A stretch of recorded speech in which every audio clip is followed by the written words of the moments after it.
우리 옆에 계신 분들 서로 얼굴 보면서 인사합시다. 주님의 이름으로 축복합니다. 우리 서로 인사하겠습니다. 예. 우리가 지금 살피고 있는 사도신경은 크게 세 가지를 다루고 있습니다. 그러니까 성부, 성자, 성령에 대한 믿음을 고백하죠. 그리고 성부와 성자와 성령에 대한 믿음을 고백하고 우리의 성화에 대해서 사도신경이 그 내용이 채워져 있습니다. 그러니까 전능하사 천지를 만드신 하나님 아버지를 내가 믿사오며, 두 번째는 그의 외아들 우리 주 예수 그리스도를 믿사오니 그랬잖아요. 그러니까 성자 아들에 관한 그 믿음인데, 그리스도에 대한 믿음의 조항들은 5가지로 구성되어 있습니다. 그러니까 그의 외아들 우리 주 예수 그리스도를 믿사오니, 그런 다음에 부연하였죠. 그 다음에 설명이 되어 있어요. 무슨 설명이 되어 있습니까? 이는 성령으로 잉태하사 동정녀 마리아에게 나시고 본디오 빌라도에게 고난을 받으사 십자가에 못 박혀 죽으시고, 세 번째 장사된 지 사흘 만에 죽은 자 가운데서 다시 살아나시며, 네 번째는 하늘에 올사 전능하신 하나님 우편에 앉아 계시다가, 5번째는 저리로서 산 자와 죽은 자를 심판하러 오시리라. 이것이 그리스도에 대한 신앙 고백이에요. 이제 오늘 우리는 장사된 지 사흘 만에 죽은 자 가운데서 다시 살아나시며, 이 부분을 살필 겁니다. 즉 뭐에 대한 거냐면 그리스도의 부활에 관한 고백입니다.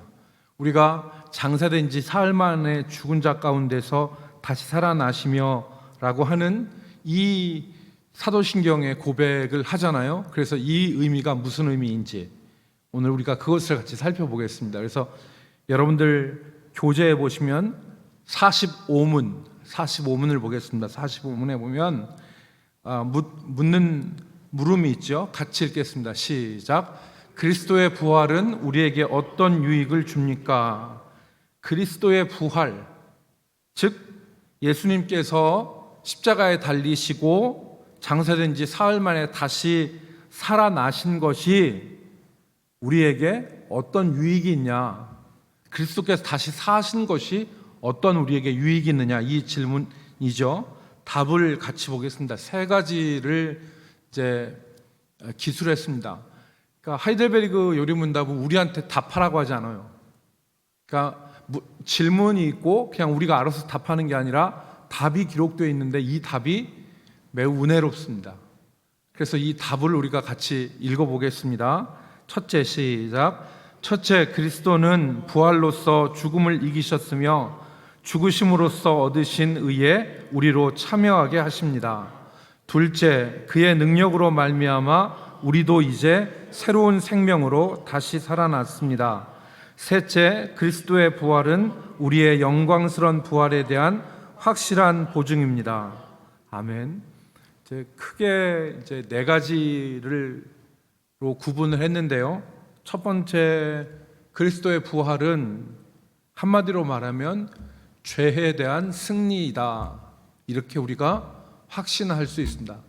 그리스도께서 부활하신 것은 죄에 대한 승리예요.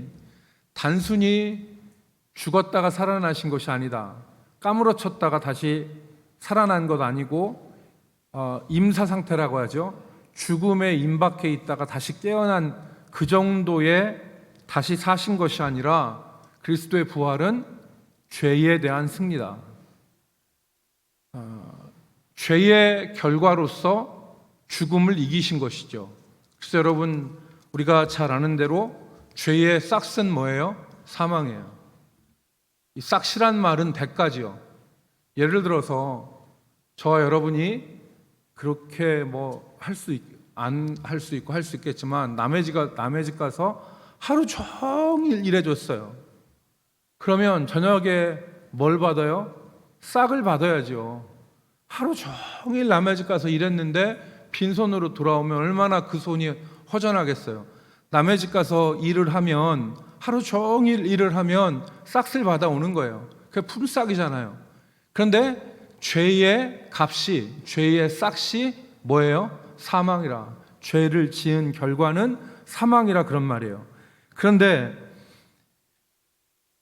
그리스도께서 죽음을 이기시고 부활하신 것은 바로 뭐예요? 죄의 결과인 사망, 죽음을 이기신 거예요. 그러므로 부활은 죽음에 대한 승리예요. 죄에 대한 승리, 죽음에 대한 승리이죠. 여러분, 그리스도께서 부활하셨다는 것은 죽음을 이기신 것이지만 결과적으로는 죄에 대한 승리죠. 이 죽음이 죄의 삭시기 때문에 아무도, 인류 어떤 누구도 이 죽음을 정복한 사람은 없어요. 다 이 죄에 다 무릎을 꿇었죠. 그런데 예수님께서 죽음을 이기시고 부활하신 것은 죄에 대한 승리이시다. 또한 예수님께서 죽음을 이기실 수 있었던 것은 그가 무죄하시기 때문이다. 죄가 없으시기 때문이다. 여러분, 에덴 동산에서 아담도 죄가 없었다면 죽지 않았을 것입니다. 하나님께서 아담에게 동산 중앙에 있는 나무의 실과는 먹지 말아라. 먹는 날에는 내가 정년 어떻게 하리라? 죽으리라 그랬어요. 그러니까 이 말을 다시 생각하면 아담은 범죄하지 않았으면 죽지 않았을 것이라는 것이죠. 그런데 아담이 하나님 말씀에 불순종하는 죄를 지었을 뿐만 아니라 하나님에 대해서 반역했죠. 하나님에 대해서 하나님과 같이 되려고 하고 하나님과 같이 되려고 하는 그 모습으로 하나님을 반역했어요. 그렇기 때문에 그 죄의 결과로 죽음이 들어온 것입니다. 그런데 둘째 아담이신 그리스도께서는 아버지께 순종하시고 죽기까지 복종하심으로 삶을 사셨어요. 그러니까 예수님께서 아버지께 철저하게 순종하시고 그리고 자기 목숨을 드리시기까지 철저하게 복종하심으로 아버지의 뜻을 이루셨습니다. 그래서 예수님께서 우리의 죄를 담당하시고 죽음을 맛보셨지만 그 죽음에 머물러 있지 않고 죄의 권세에 머물러 있을 수 없었던 거죠. 그리고 결코 그 아래에 있을 수 없기 때문에 다시 살아나신 거예요. 여러분, 예수님께서 우리의 죄를 대신 지셨어요. 그렇기 때문에 그분이 하나님이시라도, 그분이 우리를 창조하신 하나님의 아들이시라 하더라도 우리의 죄를 지셨기 때문에 죽음을 맛보신 거예요. 죽음에 들어가신 거예요. 그렇지만 무죄하신 그리스도께서 영원히 죽음의 권세 아래 갇혀 있는 것이 아니라 그 사망 권세, 죄의 권세와 죽음의 권세를 깨트리시고 살아나신 거예요. 그러므로 그리스도의 부활은 한마디로 뭐다? 죄에 대한 승리다. 죄에 대한 승리다. 우리가 그리스도의 부활을 생각할 때 부활절 달걀, 예수님 죽었다가 살아나셨네, 이 생각에 머물러서는 안 돼요. 주님의 부활은 죄에 대한 승리예요. 이걸 우리가 교리적으로만 생각해서는 안 되죠. 교리적으로만 생각해서는 안 되고, 이 죄에 대한 승리가 누구에게 있어요? 우리에게 있어요. 왜? 예수 그리스도와 하나 됐기 때문에. 그리스도와 연합되었죠. 우리가 그리스도와 하나 됐단 말이에요. 로마서의 말씀처럼 그리스도와 접착제로 붙어 있는 게 아니에요. 우리가 그리스도와 본드로 붙여져 있는 게 아니잖아요. 그리스도와 연합됐는데 그리스도와 끈으로 동동 묶어서 우리가 그리스도와 연합된 게 아니잖아요. 그리스도와 연합이, 나와 그리스도가 어떻게 연합됐어요? 믿음으로써 성령으로 연합된 거예요. 우리가 그리스도를 믿는 그 믿음을 가질 때 그리스도와 하나 되어지는데, 우리와 그리스도를 연결시켜 주시는 것이 바로 그의 영 성령이잖아요. 성령이 우리 안에 거하시고 우리가 그리스도를 바라보면 그리스도와 연합돼요.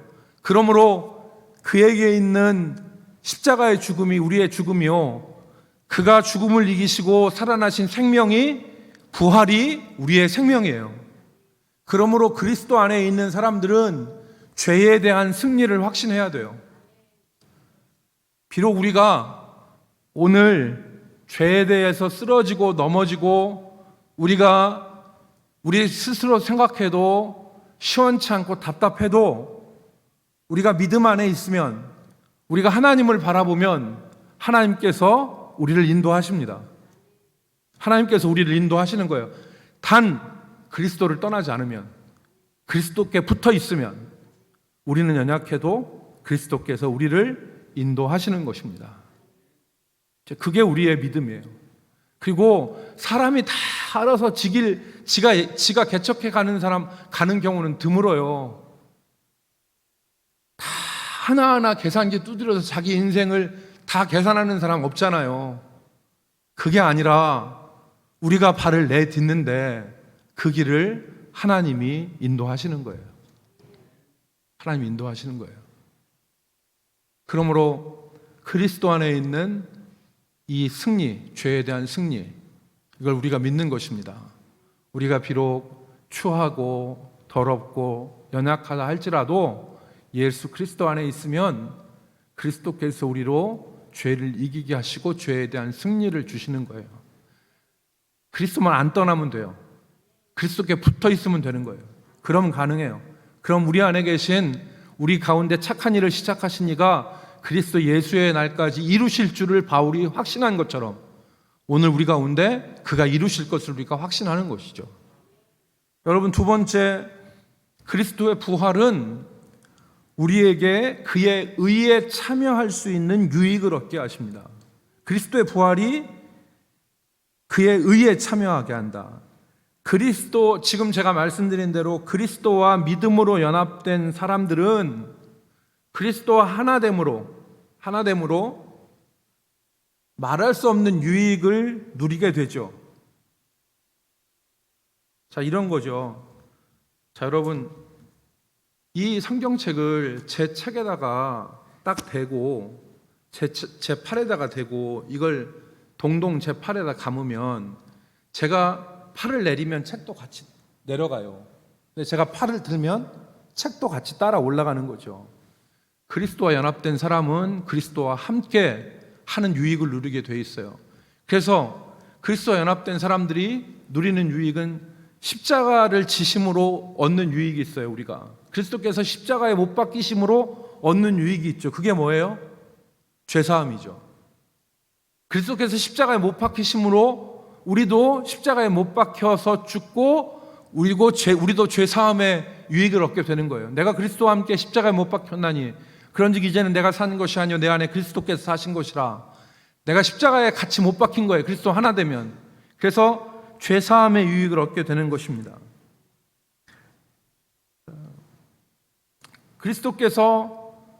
예수님께서 십자가에 못 박히심으로 우리 죄값을 다 치르심으로 우리가 그 은혜를 누리는 거죠.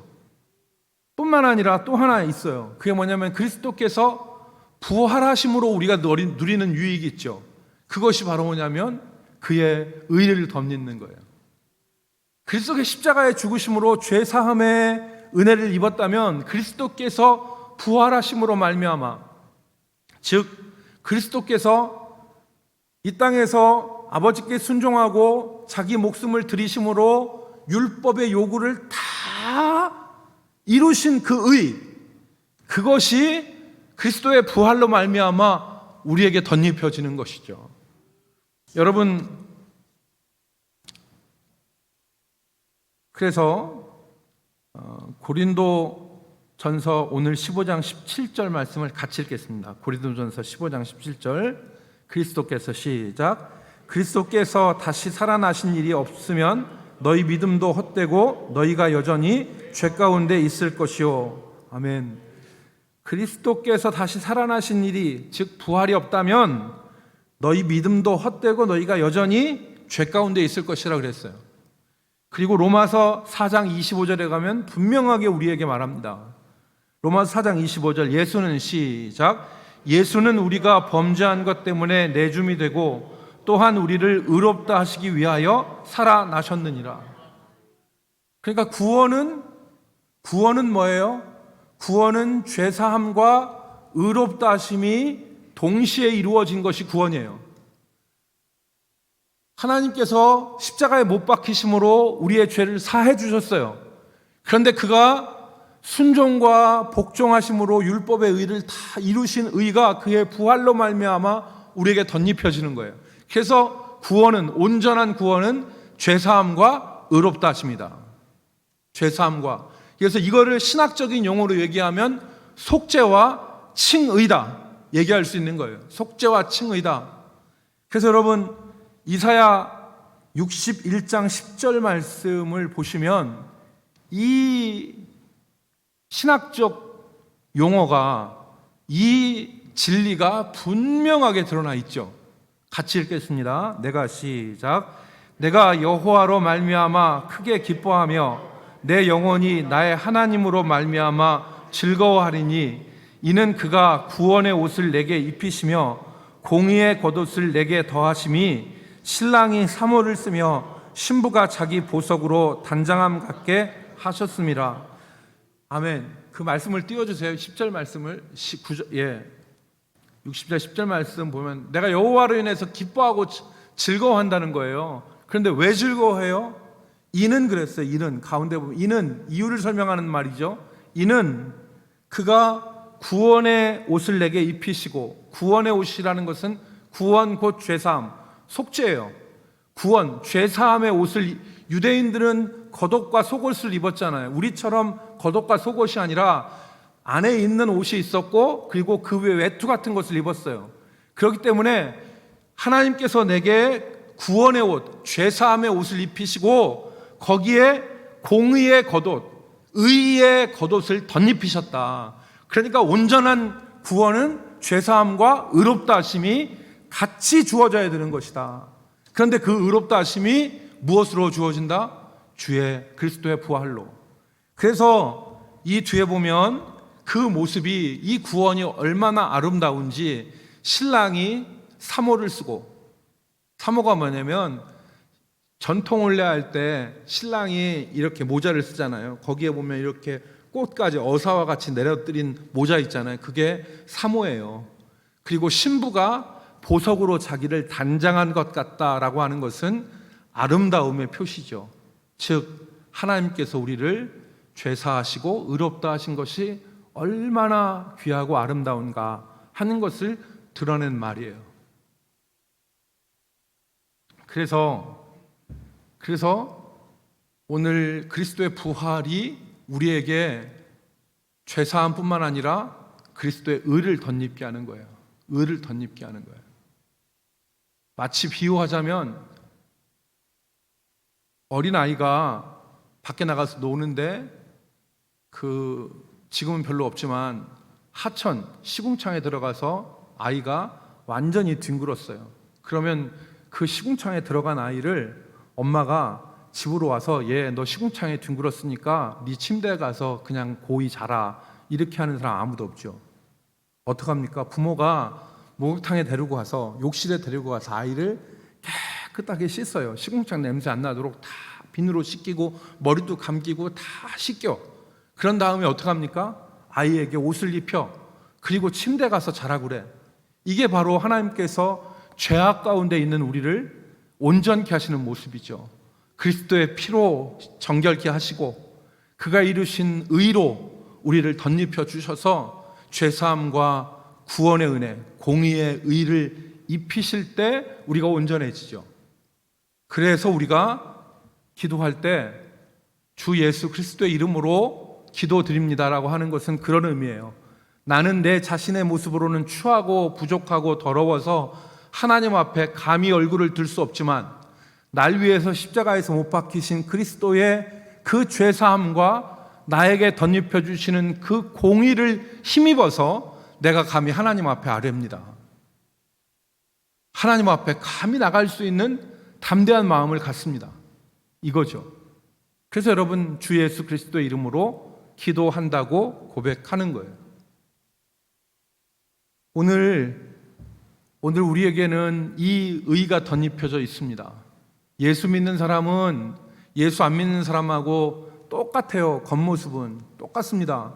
오늘 우리가 저 세상에 나가도 우리에게서 막 그냥 여기서 광채가 나고 아우라가 막 쫙 퍼져서 예수 믿는 사람, 저 사람 예수 믿는 사람이야, 이렇게 사람들이 안 봐요. 우리도 몰라요. 그런데 하나님께서 우리에게 의를 덧입혀 주셨어요. 그래서 원수마귀가 아무리 우리를 정죄한다 할지라도 그리스도께서 우리에게 덧입혀 주신 의로 말미암아 우리가 정죄당하지 않아요. 그래서 그리스도 안에는 결코 정죄함이 없나니 하나님께서 의롭다 하셨어요. 하나님께서 자녀 삼아 주셨어요. 그러므로 오늘 온갖 종류의 악한 악령들이 나를 흔들고 시험하고 깨물고 쥐어뜯어도 그리스도의 의가 나를 붙들고 계심을 우리는 확신해야 됩니다. 그래서 예수 믿는 사람들 멘탈이 강한 거예요. 예수 믿는 사람 소위 멘탈이 강한 이유가 뭐냐면 죄사함과 하나님께서 내게 덧입혀 주시는 의를 확신하기 때문에. 그래서 사망이나 칼이나 환난이나 기근이나 적신이나 그 어떤 것도 우리를 그리스도의 사랑에서 끊을 수 없느니라. 바로 그것이거든요. 세 번째, 그리스도의 부활은 우리를 그의 의에만 참여하는 것이 아니라 그의 생명에도 참여하게 하신다. 여러분, 그리스도의 부활은 다시 사심, 즉 죽음을 이기신 생명의 능력입니다. 그 생명의 능력이 우리 가운데 새 생명으로 주어진 것이죠. 그러니까 그리스도인은 썩어 없어질 육체의 생명만을 가진 것이 아니라 예수 그리스도를 믿고 하나님을 믿을 때 그에게 새 생명이 주어지는 거예요. 어떤 생명? 죽음을 이기신 그리스도의 생명의 능력이 그리스도인에게 주어지는 거예요. 이걸 모르니까 교회 다니든 교회 안 다니든 뭐 거기서 거긴 것 같죠. 그러나 엄청난 차이가 있는 거죠. 엄청난 차이가. 우리에게는 그리스도의 생명이 덧입혀져 있는 거예요. 이 생명. 성경은 그래서 신약 성경에서 많이 나오는 단어가 뭐냐면 생명이에요. 예수 생명. 로마서 5장 18절 말씀 같이 읽겠습니다. 로마서 5장 18절. 그런즉 시작. 그런즉 한 범죄로 많은 사람이 정죄에 이른 것 같이 한 의로운 행위로 말미암아 많은 사람이 의롭다 하심을 받아 생명에 이르렀느니라. 아멘. 생명에 이르렀느니라. 로마서 6장 4절 말씀, 아까 제가 말씀드린 것이 로마서 6장 4절 말씀 같이 읽겠습니다. 그러므로 시작. 그러므로 우리가 그의 죽으심과 합하여 세례를 받음으로 그와 함께 장사되었나니 이는 아버지의 영광으로 말미암아 그리스도를 죽은 자 가운데서 살리심과 같이 우리로 또한 새 생명 가운데서 행하게 하려 함이라. 아멘. 우리는 새 생명을 가진 존재예요. 새 생명을 한 가지 더 읽겠습니다. 고린도후서 4장 10절 11절. 생명이라는 말씀에 주목하여 읽기를 바랍니다. 생명이라는 말씀에 우리가 시작. 우리가 항상 예수의 죽음을 몸에 짊어짐은 예수의 생명이 또한 우리 몸에 나타나게 하려 함이라. 우리 살아있는 자가 항상 예수를 위하여 죽음에 넘겨짐은 예수의 생명이 또한 우리 죽을 육체에 나타나게 하려 함이라. 아멘. 예수 생명, 죽음을 이기신 예수 생명이 우리에게 덧입혀진 거예요. 남자들은 모르는데요, 여자들은 아이를 임신하면 첫째 딸, 둘째 딸에는 잘 모르잖아요. 그런데 아이가 뱃속에서 생명이 뱃속에서 자라면 3개월, 4개월 되면 자기 안에 생명이 있는 줄 압니다. 그리고 5개월 정도 되면 배가 불러오죠. 그리고 이 아이가 점점 자라서 10개월 정도 되어지면은 모든 사람이 다 알아요. 임신한 거에 대해서, 생명이 있는 거에 대해서. 마찬가지예요. 우리도 예수 생명이 우리 죽을 육체에 들어와 있어요. 이 예수 생명이 우리 가운데 있는데 처음에는 내가 새 생명을 가졌는지 예수 생명이 내게 있는지 잘 모릅니다. 그러나 예수님을 바라보고 예수님과 동행하면 내 속에 영원한 생명이 지금 함께 하시고 있구나라는 것을 알게 되죠. 그래서 나중에는 모든 사람이 만삭되어진 그 여인의 뱃속에 생명이 있는 것을 아는 것처럼 우리 가운데도 생명이 있음을 다른 사람도 알게 되어지는 것이에요. 여러분, 생명은 참 대단한 거예요. 제가 작년에 그 카라라고 하는 그 식물, 꽃, 백합 비슷한 거를 하나 이렇게 사서 집에다 놨어요. 그랬더니 이 카라 꽃이 적색 카라 꽃인데 이게 너무너무 예쁜 거예요. 그런데 이 카라가 꽃을 피워요. 그래서 꽃을 제가 잘 보고 이 꽃을 보면서 기뻐했어요. 그런데 이제 겨울이 되니까 이 카라 꽃이 죽을 거 아니에요. 그래서 카라가 이제 다 죽었어요. 겨울에 죽었는데 제가 이제 초짜니까 그 식물을 어떻게 관리하는지 모르잖아요. 이 카라 같은 것은 이 토란처럼 구근 식물이라고 그러더라고요. 안에 이렇게 뿌리가 실뿌리가 아니라 이렇게 토란처럼 생강처럼 이렇게 뿌리가 있는 그 식물이에요. 그런데 그거를 제가 어떻게 관리하는지 몰라서 그냥 있다가 올해 다시 이렇게 흙에다가 묻어가지고 화분에다 묻어가지고 이렇게 꽃을 보려고 그랬어요. 그러니까 안 자라. 그래서 죽은 줄 알았어요. 죽은 줄 알고 이제 이거 끝났구나 이렇게 생각하고 제가 아는 뭐 인터넷도 찾아보고 해가지고 이걸 어떻게 살릴까 했다 보니까 이제 요새는 인터넷이 하도 발달해서 다 나와요. 다 나와. 그래서 그거를 그 조건에 맞춰가지고 흙을 한 몇 센치 이렇게 띄우고 살짝 덮고 습기를 조절해서 키웠어요. 그랬더니 이게 새순이 올라오는 거예요. 새순이 뚫고 올라오더라고. 새순이 뚫고 올라와서 지금은 그 대가 어느 정도 되냐면 이 정도 돼요. 카라 대가. 그런데 한 가지 아쉬운 것은 뿌리를 잘못 관리해서 꽃이 안 나온대요. 올해는. 카라 꽃은 못 보는데 이게 꽃을 보려면 겨울에 관리하는 방법이 있다고 하더라고요. 제가 이 얘기를 왜 말씀드리냐면 생명이 있으면 뚫고 올라와요. 영적 생명이 있으면 뚫고 올라옵니다. 그게 생명의 특징이에요. 예수의 생명, 고린도후서 4장 11절처럼 그리스도인은 예수의 생명이 우리 죽을 육체에 나타나 있는 사람이 그리스도인이에요. 여러분 자신을 그렇게 그냥 비천하게 생각하지 마세요. 예수의 생명이 우리 죽을 육체에 덧입혀져 있는 사람이에요. 어디를 가도 예수의 생명이 우리 가운데 있어요. 어디를 가도 하나님이 날 도우세요. 하나님이 날 지켜주세요. 어디를 가도 예수의 십자가에 피 흘린 그 흔적이 우리 영혼에 우리 가슴에 있고 예수의 생명이 내게 있어요. 예수의 생명이 내게 있는데 뭐가 두려워요? 예수의 생명이 나한테 있다고요. 가장 귀하신 예수의 생명이 내게 있어요. 나는 부족한 사람이 아니에요. 개인적으로는 나는 별 볼 일 없는 사람일 수 있지만 예수의 생명이 나한테 있어요. 예수의 생명이 내게 있고 예수의 생명이 나를 인도하시고 예수의 생명이 나를 저 천국까지 인도하실 때까지 나를 떠나지 않아요. 온갖 어려움과 온갖 악재가 다 뒤덮어도 결코 예수의 생명을 짓밟을 수는 없어요. 예수의 생명이 내게 있는 거예요. 여러분, 그래서 제가 어깨 피고 다니잖아요. 제가 어깨 피고 다니는 이유는 다른 이유가 없어요. 예수의 생명이 나한테 있기 때문에 그래요. 아무것도 없어도 예수의 생명이 나한테 있어요. 그것만 해도 나는 세상 어떤 사람들보다 부럽지 않고 어떤 사람들보다 나는 괜찮은 사람이에요. 여러분, 예수의 생명이, 예수의 의가, 예수의 승리가 나에게 있다. 그래서 아까 우리가 로마서 6장 4절에 있는 것처럼 우리가 그리스도와 합하여 그의 십자가에 못 박히고 그리스도와 합하여 그의 부활에 참여한 자가 되는 거죠.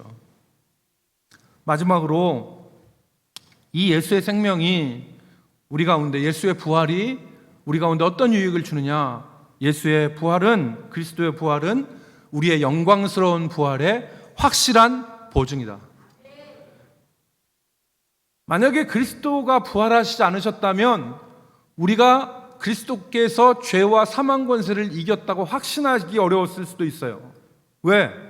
그리스도께서 이기셨다는 것이 눈에 안 나타나기 때문에. 그런데 그리스도께서 죽음을 이기시고 다시 살아나셨기 때문에 주님께서 죄와 사망의 권세를 이기시고 다시 살아나신 저 부활을 보니까 그리스도의 승리를 확신할 수 있죠.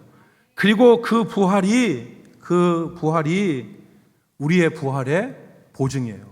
왜? 신약성경은 그리스도께서 우리의 첫 열매라고 그러셨어요. 첫 열매. 우리 여기지 이쪽이죠.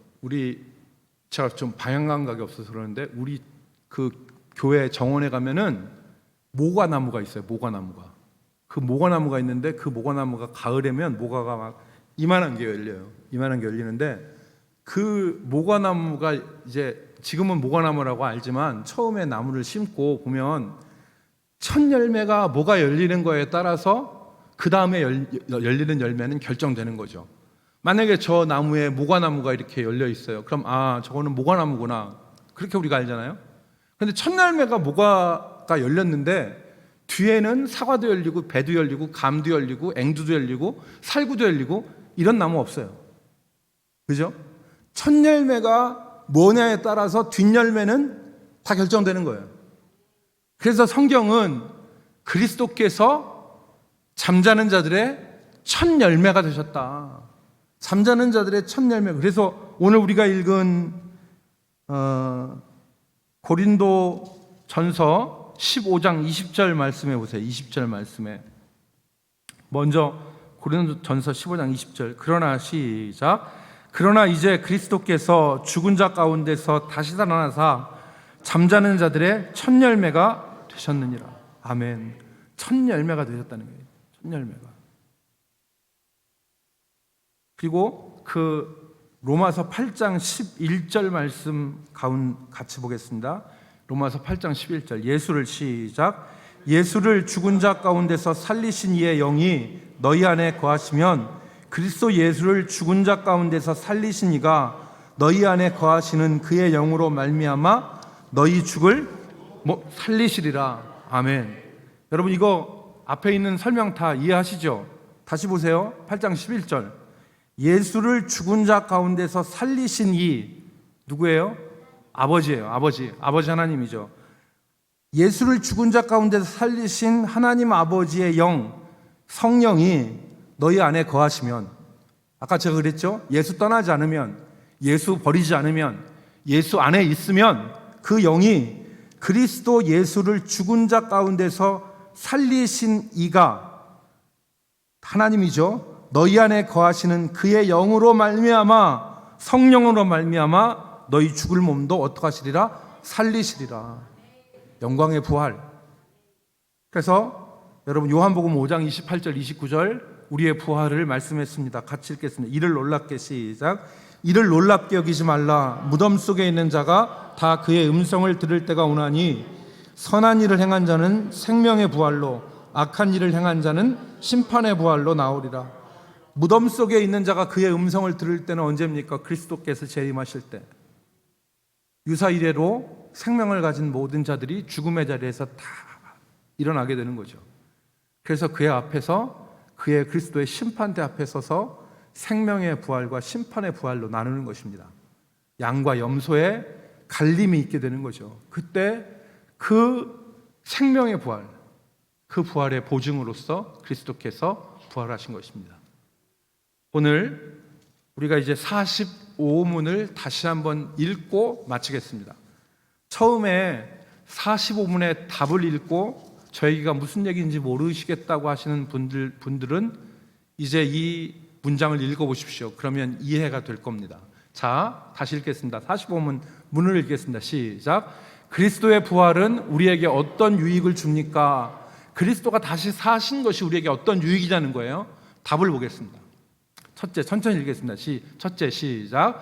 첫째, 그리스도는 부활로서 죽음으로써 얻으신 의에 우리로 참여하게 하십니다. 자, 첫째는 그리스도는 부활로서 죽음을 이기셨으며 그랬습니다. 이 죽음이란 말은 대신 다른 말로 뭐라고 했죠? 뭐를 이기신 거라고 그랬어요? 죄를 이기신 거라고 했어요. 죽음을 이기신 것은 죄를 이기셨으며 죽으심으로써 얻으신 뭐의? 의의 우리로 참여하게 하십니다. 두 번째, 둘째 시작. 둘째, 그의 능력으로 말미암아 우리도 이제 새로운 생명으로 다시 살아났습니다. 자, 무슨 말인지 알겠고, 세 번째 시작. 그리스도의 부활은 우리의 영광스러운 부활에 대한 확실한 보증입니다. 아멘. 자, 우리가 처음에는 무슨 말인지 이해가 안 됐지만 이제 오늘 우리가 이제 1시간 우리가 같이 공부하고 말씀을 나눈 상태에서 우리가 이 말씀이 무슨 뜻인지 이해가 되죠. 그래서 여러분, 이제 그리스도께서 부활하셨다는 것은 어떤 의미냐? 첫 번째는 죄에 대한 승리다. 두 번째는 그가 이루신 의를 우리로 덧입게 하셨다. 세 번째, 그의 생명에 참여하게 하셨다. 네 번째, 그리스도께서 우리의 부활의 확실한 보증으로 부활하신 것이다. 우리가 이것을 우리가 머릿속에 기억하고 우리가 이 진리를 마음속에 확신하면서 우리가 살아갈 수 있기를 바랍니다. 기도하겠습니다.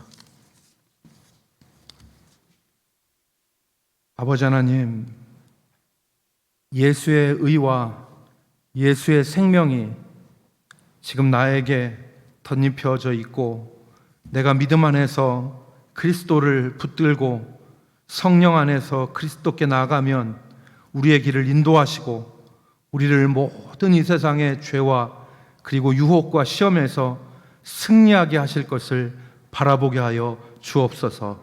예수 그리스도의 이름으로 기도 올리옵나이다. 아멘.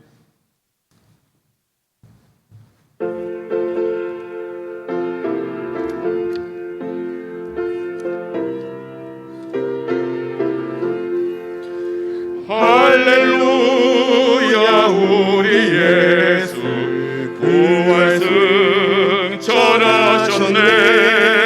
세상 사람 찬양하니 천사마다 파도다. 구주 예수 부활하사 사망 권세 이겼네. 구주 예수 부활하사 사망 권세 이겼네. 할렐루야, 우리 예수 왕의 왕이 되시고 우리들의 증보 되심 성령 증거하시네. 구주 예수 부활하사 첫 열매 되셨네.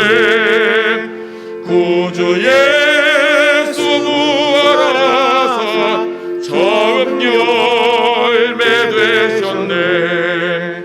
할렐루야, 우리 예수 금과 희가 없도다. 무덤 속에 있는 죄인 주가 일으키시네. 구주 예수 부활하사 영광 주로 오시네. 구주 예수 부활하사 영광 주로 오시네. 목사님 축도하시겠습니다. 지금은 우리의 소망과 영원한 생명이 되시는 구주 예수 그리스도의 귀하신 은혜와 하나님 아버지의 크신 사랑하심과 성령의 교통하심이 오늘도 주님을 바라보며 믿음의 길을 걷고 하나님의 나라를 간절히 사모하는 주의 백성들 머리머리 위에와 그리고 우리 대전 남부교회에 속한 모든 권속들 위에 이제로부터 영원토록 함께 있을지어다.